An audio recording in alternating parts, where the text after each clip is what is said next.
Hello, survivors of the apocalypse, welcome back to AtomRPG and playing hardball. I just noticed something. Was this tower here, the bend tower, has that always been there? I am not entirely certain. But well, here we are in the looter's base. And well, we found some people. Hexogen gained something very interesting. Thanks to this tirade, the knowledge of sophisticated slurs. Anyone who can endure such terrible slurs and insults to his character has earned the right to call himself thick-skinned. Well, and we couldn't actually endure that. Although, like, our endurance is at 8. But well, we were there like a little schoolboy, as we recall. Oh yeah, and by the way, Fidel got a level out of all that.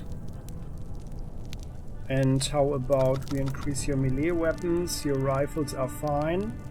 But by the way, like, do we get something? No. So then let's just keep it there at 190. And instead increase your stealth to 105.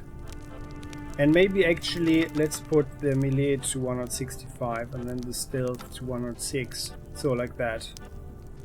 And the ability tree, yes, he has another one, very nice. And now we can do the Manhunter. Man is the most dangerous animal of all.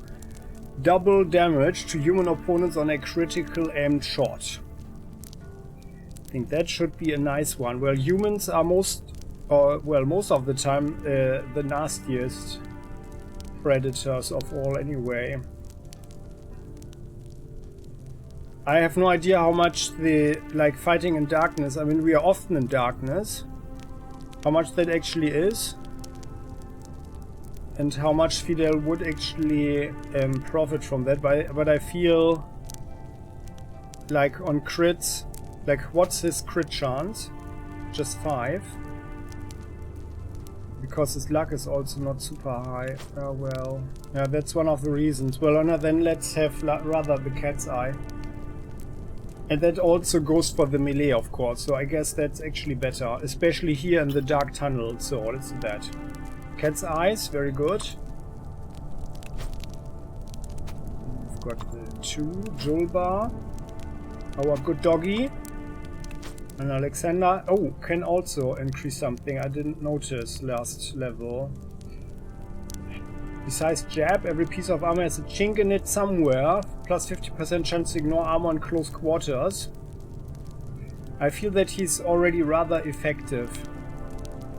And we wanted to get here for the pistol attacks, but more importantly to the dexterity, right? And I think that's actually a good thing.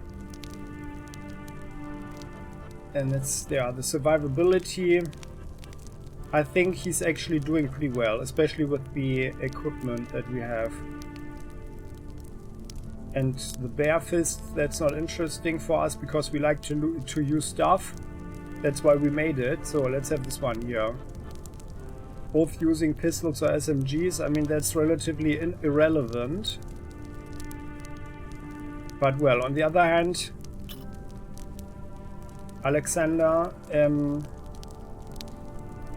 could, of course, prioritize such targets.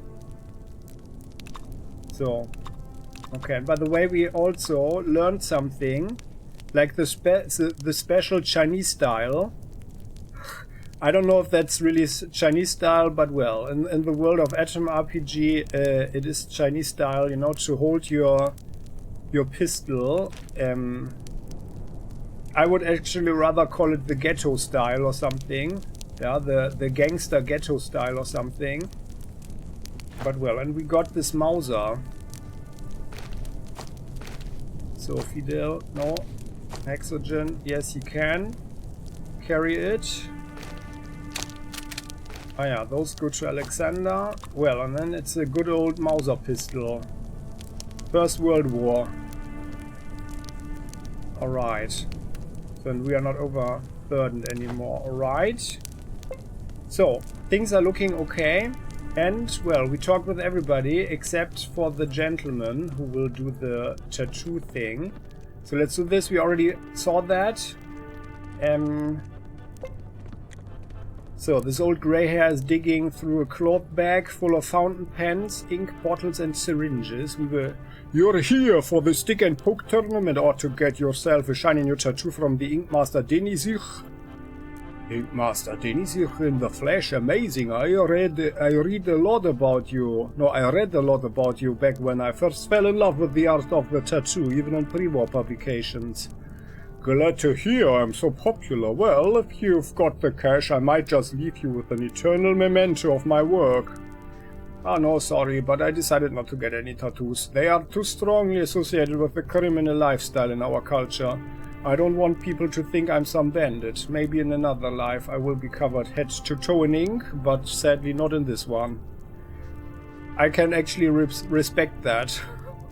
And Fidel is actually a cool and funny guy in that regard. So he appreciates the art and everything, but decides, well, no, it's not for me. Not this life, not this time. Oh, another victim of stereotypes. Well, so that competition certainly sounds fun, but let's firstly talk a little bit. I have time to kill, let's talk. How did you become a tattoo artist? The old man rolls up his sleeves and displays his hands. They are completely covered in blurry old markings. This kind of ink was used by prisoners before the war to show how long and for what crime they were incarcerated. I'm a thief, an experienced one. I first did time as a kid, 2 stints of mugging, a third one for robbing an apartment, and the last for selling stolen goods. It's a long story, but each time I got my ass thrown behind bars, I befriended the inmates who were good at inking. I studied their art and practice on willing prisoners. Eventually I became so good even the head honchos were lining up to get my work. Yeah, I mean, if I were in jail, actually I would like that to do that too. Yeah, so well, practice is the best teacher, right? Is the job well paid? I'm pretty happy with the cash I get, even though there are no more prisons, at least in the pre-war sense. There are plenty of criminals who want to look cool and tough. Every lowly highwayman dreams of becoming a well-respected mobster, and you can't be that without awesome tats. That's where I get my clientele. By the way, I heard that a true tattoo artist is actually, like, it also includes that the person checks out the client and sees the motive that the person needs. So it's not like the person comes in and says that he wants something. I mean, they do that too, but like the true art is where they say, okay, you need this and that. Yeah, for example, a hippo in a balloon or something, chewing bubble gum or something. Yeah, well, and yeah, well, we already know that there is a chance to get this kind of unique tattoo, but well. So, another question. What can you tell us about this place? It's a nice place. It has a soul, you know. It may not be the safest shithole around, nor the best smelling, but it's got soul, kid. Well, anything is possible, huh? So, any rumors or stories? Haha, you know, there's a tall tale that's popular with tattoo artists. It's about Sioma Voronok wanting a cool eagle tat on his back. He hired a local artist called Dimas the Handless for this job, but Dimas had never seen an eagle in his life, so he basically tattooed a rooster on Timo's back. Wattle, coom and tail. I think Dimas is a very popular name, right? Yeah. When Sioma saw this masterwork in the mirror, well, what can I say? That day Dimas the Handless earned his nickname, cause Sioma chopped both his hands right off. Ah yeah. So this guy was called Handless before, after he lost his hands. Denisich shrugs. Even before, it's like the old axiom, how you name a boat is how she will float. Same goes for people. Well, that's a spooky story right there. Well, let's talk about that competition. We don't want any standard tattoos. And actually, yeah, well, if then only something very special. He claps us on the shoulder. I really hope we'd get a first time into the tournament. Watching the amazing professionals you've followed all your life isn't what makes these things fun.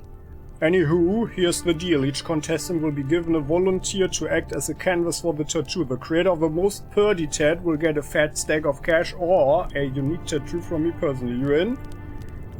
Well, why are you even asking my friend to join this tournament? I bet he's never drawn a single tattoo in his life. I don't care about that. I just wanna know what he thinks of my proposition. Well, actually, I feel it's really interesting. What can you tell us about the other competitors? And, yeah, there will be 3. Dobrovid Rabinovic, Hake Merlukcius and Mikhail Oval, the local champion. Who would you like to know about? Well, let's talk Rabinovic. Rabinovic is a big romantic. He's always using very emotional subjects for his tattoos. Yeah, the tattoos bring people to tears. We already know that. So, and then Hake Merlukcius. He looks like a fat old woman in a funny hat. He is a true artist at heart. Aha, an oval guy. Mikhail never did time before the war, but he sure visited a ton of prisons while touring with his amazing harmonica band. And he's fixated on prison culture. Alright. Good, let's talk about the competition. Should I sign you up? Well, you didn't ask if I had any experience drawing tattoos.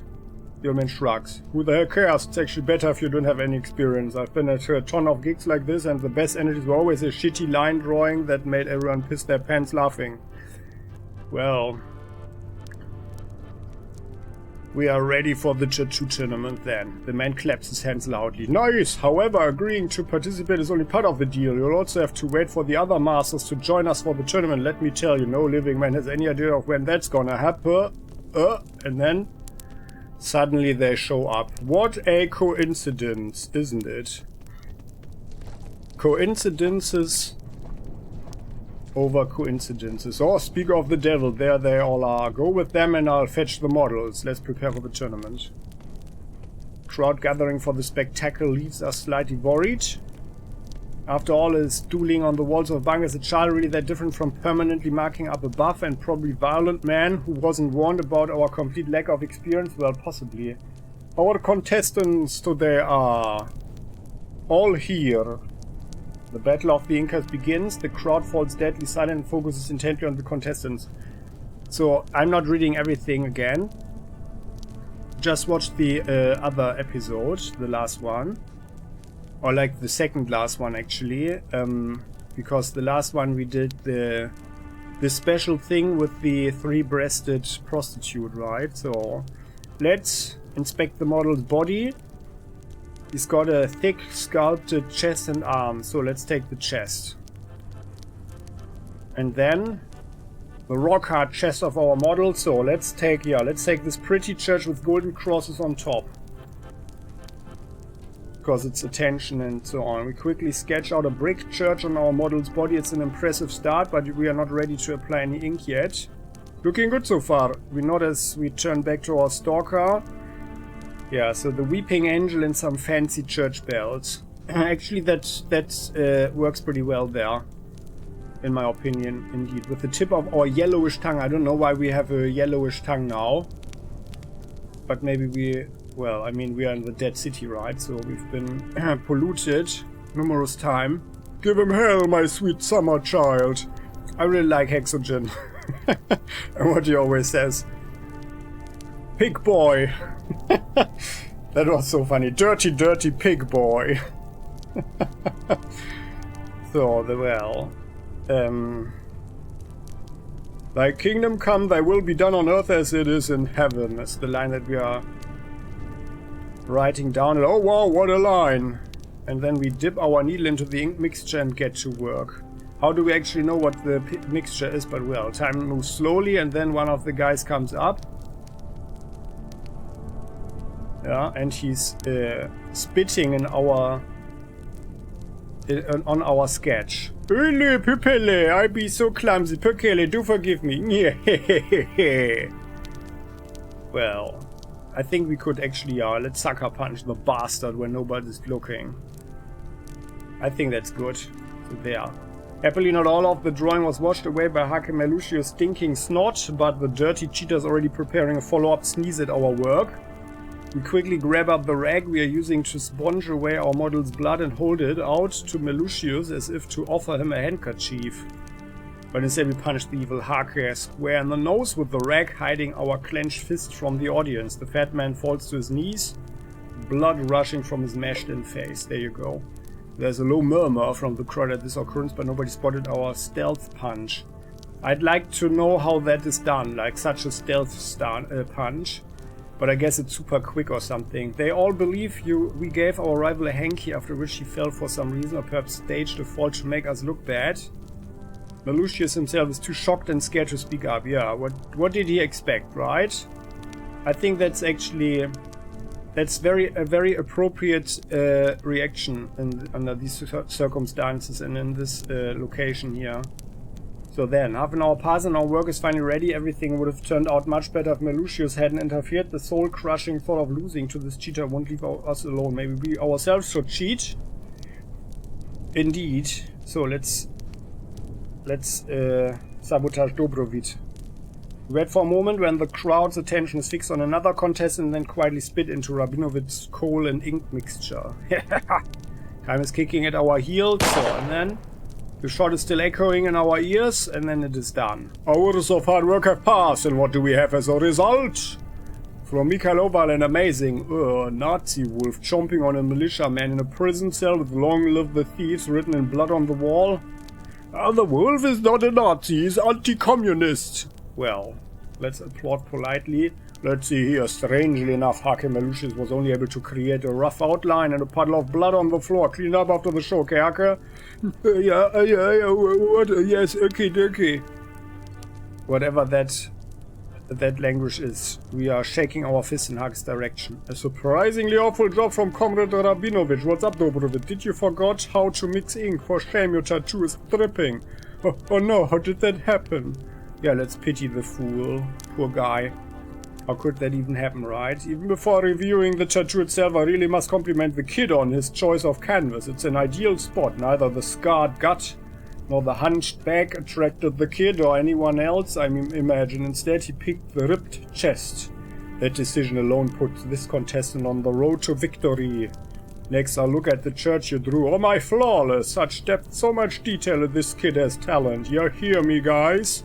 Now let's review the small details. Quality isn't too important in this category. The main thing is the juxtaposition of the central image with the background stuff. In this case it works perfectly, kid. The tattoo of a church is a perfect fit for bells and a weeping angel. Airtight. What else? Oh, that slogan of yours. Just listen to these words, people. Thy kingdom come, thy will be done on earth as it is in heaven. Then take another look at the church. The message jibes perfectly with the image.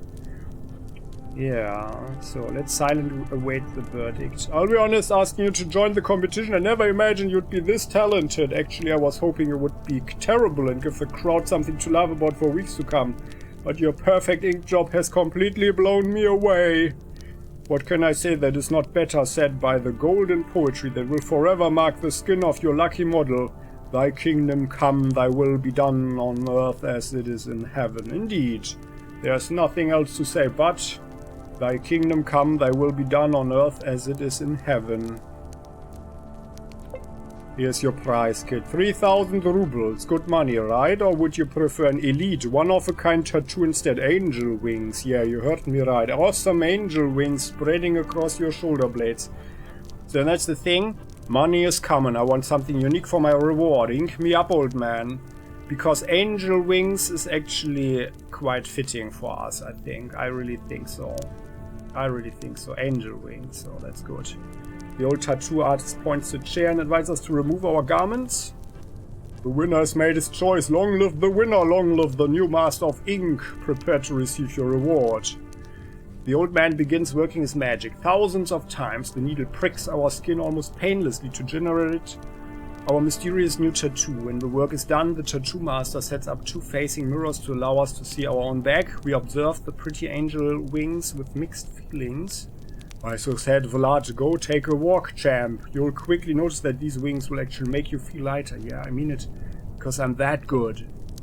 We slowly stand up and take a few hesitant steps. Maybe it's the power of suggestion, or maybe it's some unknown chemical property of the inky black ooze under our skin. Surely cancerous. But whatever the reason, we do actually feel light on our feet. Thanks. So, and we gained the ability... Oh no, oh, it comes with something. Oh, we got dexterity, but we already are at 11. Our bag is decorated with an elaborate pair of tattooed wings. Strangely, they give us a real feeling of lightness. Wow. So we have lightning reflexes. Actually, we had 11 before, right? Well, it's still awesome. Had I known that, we could have allocated one more point somewhere else, actually. But well, I mean, this is the end game anyway, but that's cool. So I like it. By the way, then we can actually take off our armor for something better if we find it. Very nice indeed. I'm very happy about that. Firstly, I thought, well, maybe because last time I didn't notice, or maybe it didn't work. Like, mousing over this one, there was no description. And because the points are not changing, or didn't change, because we already had 11, I thought maybe there was something here, but it isn't. There isn't. But it's fine, it's fine. I'm happy about that. So, still happy. That's actually pretty cool. So, and that means we are nearly done here. There's only one more thing, and that is a dirty toilet. So, let's talk to her. So, Ludger, the mutant hooker who we assaulted last time, is leering at us furiously. What are you doing here, asshole? I thought I wasn't good enough for your baby carrot, which I doubt even works. Well, I just came to see the freak show, bye. But here, personality 9. Listen, your reply hurt me more than my words hurt you. Can we be friends again? Let's say that. Oh no, not that we... Not that we can only do it once, so let's see. We just came to see the freak show. Bye-bye. So, and then instead we do the following. Because we need 9, right? And we have personality 8, so let's use some perfume. Some perfume is in order. Perfume. Good smelling. We will... step in front of this prostitute again. Where is it here? The triple cologne, named for its 3 main ingredients, bergamot, lemon and neroli oil. This perfume is called Triple. Many a man in the USSR dabbed himself with this unforgettable bouquet. There. Smelling nicely now. Did we get the speechcraft actually? Not sure about that, but well. And then we shall step in front of her. What are you doing here, asshole, again? Listen, your reply hurt me more than my words hurt you. Can we be friends again? Come on. Success. The woman looks us over and sighs in defeat. Fuck it, you're an asshole, but you're still much kinder than some of my patrons. We can chat if you like. Alright, so mutants in your line of work are a rare sight, right? So what's your story? Ludger, the hooker, looks down at her feet. You think I was always like this? Actually, yeah, I was, but I used to have a better life. I worked in a bar near Trudograd, a fancy place too. I didn't even sell my body most nights. Just danced and twirled around a narrow sewage pipe and jiggled my ass, just like the girls in all those American VHS tapes. Some days I even got to wait tables. But then I was seduced by the devil, a devil by the name of Borglak Gudugorgon. A mutant nationalist and entrepreneur. He was all like, hey, come on, you should work with your own kind. We'll open an even fancier place near the dead city and end up swimming in cash, baby. Damn liar. What, Brogog Blog? What kind of abortion of a name is that? Abortion or abomination, huh? I'm telling you, he was a mutant nationalist. Borglak Gudugorgon was his evolved name, he called it. The normie name he was born with was Boris Gudkov. Could it be that we heard that one before? Like, I mean, even when I read that the first time, it sounded familiar. But well, believe it or not, this renaming business is a popular movement among Wasteland mutants. They call themselves an evolved version of humanity and make up scary sounding names so normal folks will fear and respect them. I hate it. Most people think we are monsters already, never mind the weirdo names and bad attitude. Well, and what happened after you moved there? Nothing good, that's what. Borg Luck opened a shitty dive bar in the stamped city, but the first customers turned out to be psychos from the sober Wasteland society. They burned out poor Borg Luck along with this hut and all the booze. I barely escaped the inferno. The bastards blocked the door with the cart, so I had to jump out a window. After that I ended up here, since I can't go anywhere else. The sobriety freaks torched our car too, because it had beer written on the side. Well... Actually, I could picture ourselves riding through the wasteland with beer, with a beer cart, you know, and selling beer. Buying and selling beer and doing adventures on the way or something, but well. So, what is the Sober Wasteland Society about? Maybe we should actually pay them a visit if we can do that. There's nothing but a gang of they are nothing but a gang of crazies. They only attack small drinking establishments and avoid the larger taverns and bars because they are cowards. Well, let me guess. You don't have the money to get back, huh? Wow, you're a keen observer of the natural world, a real reader of people. God damn it, because of Borg Luck I barely saved my own hide, let alone any money. Okay, well, let's not talk about this anymore. Can I ask you some questions?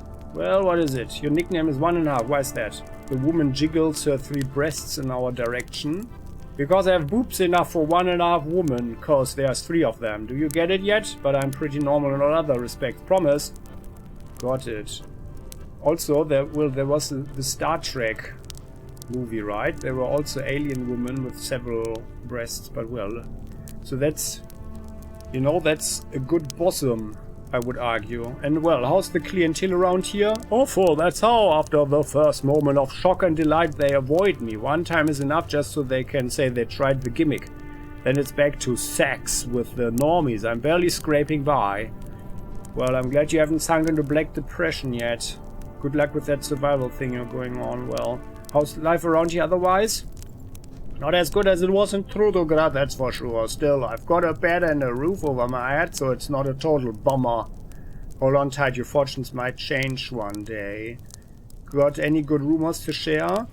Dude, where you share a bed with the guy, he always wants to yak on about something. The weirdest thing I heard yet was about these muted Boy Scout pipes, or horns or whatever, drawn on dumpsters and walls everywhere. Or what? Muted Boy Scout pipes or horns drawn on dumpsters and walls? Did we see something like that? I figured it was some old fella feeling nostalgic for the Soviet Union scouts, but it turned out to be the sigil of a violent gang. They rob, they kill, they deal in drugs and slaves, although it seems that nobody knows where they meet or who their members really are. Wow, that's really scary. We really hope we run into those rough fellows. Yeah, we could... well, maybe talk with them and check out if they need some order and justice of the wastelands, right? Do you know any other rumors? No, only about those Boy Scout pipes. Okay then, so... and what was the barter situation? Nothing. Okay, well... so, there's another question. Let's change the subject. So, hearing that you are in difficulties and, you know... feeling badly about not being so kind in the beginning. Let's talk about what you're offering. What there to talk about? It's easy. 150 rubles and a rubber means safe sex. 200 means fun sex. Okay, well... but well, I mean, it's mostly... we do this one mostly out of guilt, right? But we could also not just give her some money. Now that she has... yeah... she has the troubles. So for this guy, safety is priority number 1, but we always use a condom, of course. So for this guy, safety is priority number 1. Love comes second. No, not really, right? We only make love, actually. That's what we do. We only make love, sweet love. Where do we go now? The woman smiles as she pockets our money. I'll show you everything when we get there. Let's go. Okay, well. Oh god. And it's happening right here in the... well, actually, like, the toilet was not super bad. We've seen way worse toilets. Especially in Fallout New Vegas. And they are just standing there smitten. Well, let me have a sip of mineral water in the meantime.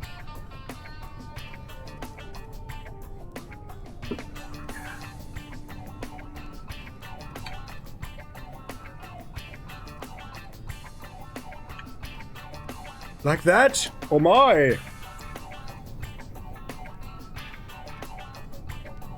Come on! Come on! Give it to me.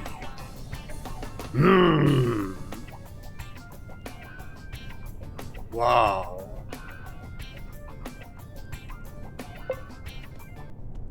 Wow, that was wow. Whoa. Okay, well, we are just snailing around now, so let's go over there. So, and what is anything bad happening? So the thing is, of course, like, I mean, the condom is helpful, but I mean, we could still get pretty nasty herpes infections. Because a condom is not helping against herpes, actually. However, I do have contradicting information. But I think it's like also transmitted just via the skin. But I also heard that the pores of a condom, they are actually larger than the herpes virus, so which is the main reason probably. So, which means that actually if you're smart you don't do such a thing here. And I'm glad to speak of role playing that this is only a digital world, otherwise it would be quite wise to be extra careful and abstinent, actually, unless you find the woman of your life to make beautiful babies with. So, are we okay here? Yeah.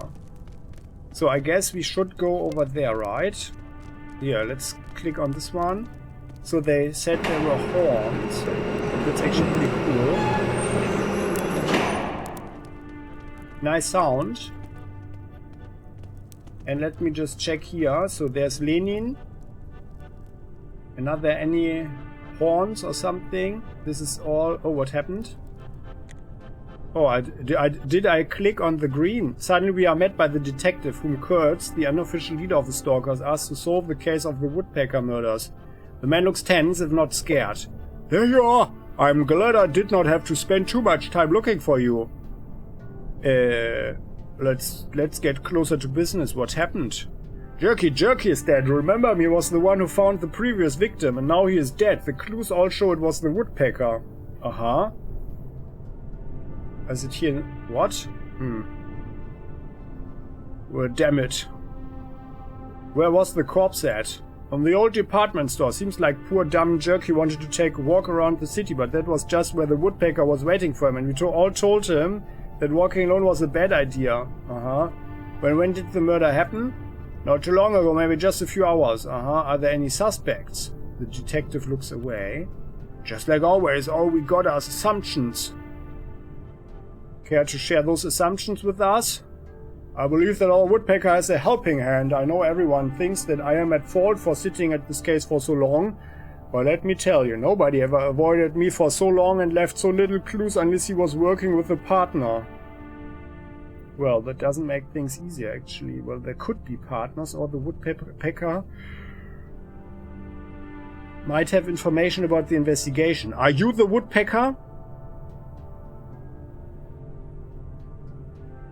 Well, I think you're grasping at straws to not look like a fool. But I think there could be partners here indeed. It's all possible. I always thought the woodpecker would be a loner, but what if he has friends? I should reflect on that theory. Well, and the one who found the body, is he okay? The person who found the corpse was actually me, but don't you even dare make accusations. I trailed him because he was a suspect, you see? I lost him for half an hour, and that's when it happened. Well, that's actually pretty suspicious, buddy. And what were you doing for that half an hour? I noticed an open suitcase and I wanted to check what was inside. What about it? You think Kurtz pays me? He will only pay for the result. So what now? So He admits that he was looting, but yeah.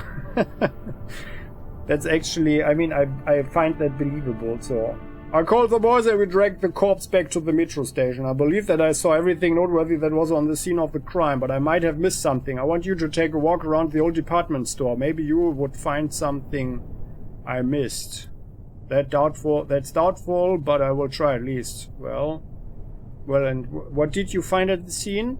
Nothing much. Blood, a footprint of standard old military issue boots that most stalkers wear. Other things around the site were basically garbage. But hey, this whole city is made of garbage. Which garbage is useful to the case is pretty hard to spot. And, well, the jerky was tortured and now has a hole in his head, I'm betting, huh? Yes, true. The only thing I noted is that the woodpecker was working fast this time around. Jerky's body had less signs of torture than the previous victim. Someone might have spooked the killer.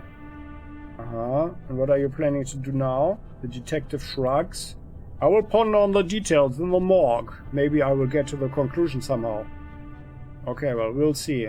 We might be of help. Just check out the old department store, okay? Here it is. Detective shows us a certain building on our map and we store it away into our rucksack.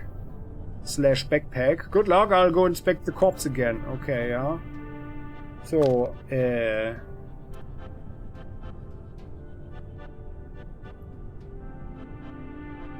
Kielewski Station. Technical rooms. Didn't he just say he mapped something? Or what was it? Kielewski Station. The woodpecker struck again. His newest victim is Jerk. He found the body of the last murdered stalker. The detective asked us to visit the crime scene in a certain department store and look for any missed clues. Ah, okay. So it's it must be on the outer map, the city map, surface. So let's firstly. I mean, I'm not sure if there's actually any urgency, but let's go down here. That's where we wanted to go and check out the technical rooms and then Kielewski Station. So like there. We do have a little bit of time left for today. So let's go there.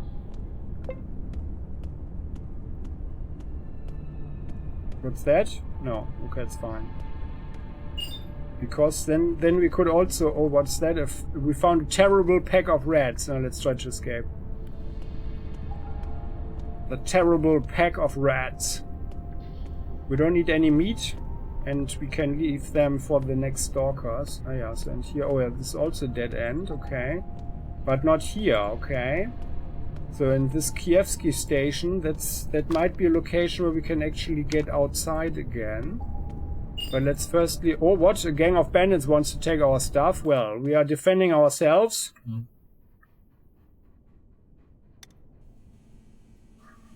Where are they? We hear them.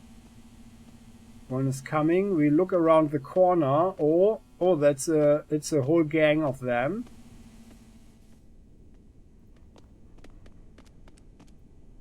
And shoot him in the eyes. What? Didn't I click on this guy? But well, let's reload.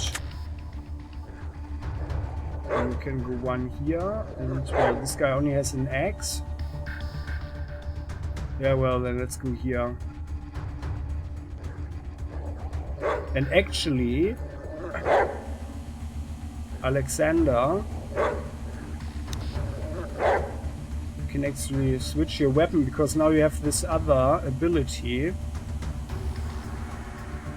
And then you just shoot this guy. Pistol and SMG. So that should give you a nice advantage. And, well, yeah, everybody else. They are a bit, like the number of them is a little bit high there. So, and maybe we shoot this guy here as well. Yeah, we should shoot this one. So let's shoot him in the eyes. And, good. Not in the eyes, not right in the eyes. Alright. They are taking cover, okay. Well. Oh, he used the super stimulant. Very nice. Oh, he put him on the ground. Yeah, nicely done, Alexander. Nicely done indeed. Well, we can shoot him, but actually I don't want to. So let's run up there.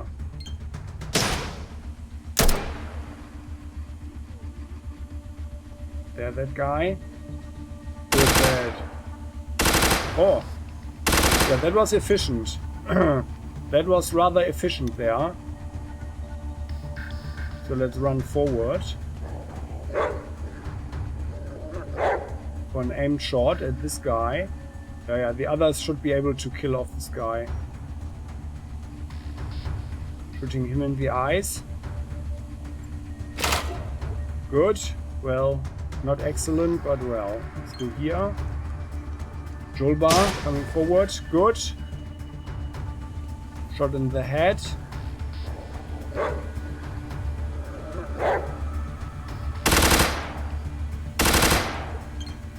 Well, I mean, Alexander's really chewing through the through the ammo. But well, I'm gonna shoot this guy. Yeah, let's shoot him. We didn't shoot anyone, so we might. Yep, good. Head is off. We might loot a lot of bolts with this guy. Hopefully, at least more than the two. But oh.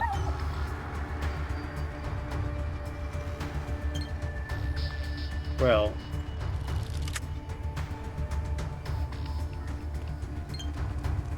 running forward. Grab him, Julbar. I really found the situation super cool and super funny when Julbar tried to drag us away. There. There we go. Very good.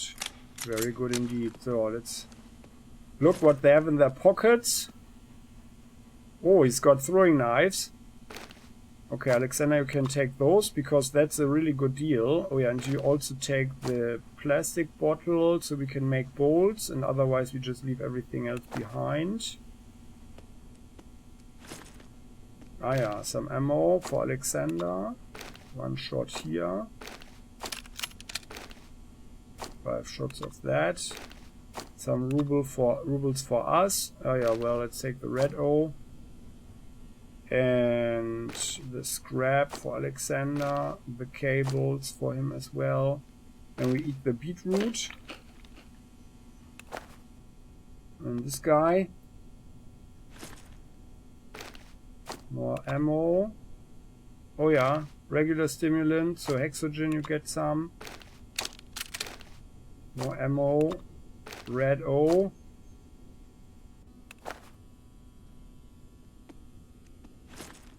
That guy, oh yeah, nice, 15 shots. Well, that's nearly the amount that Alexander shot.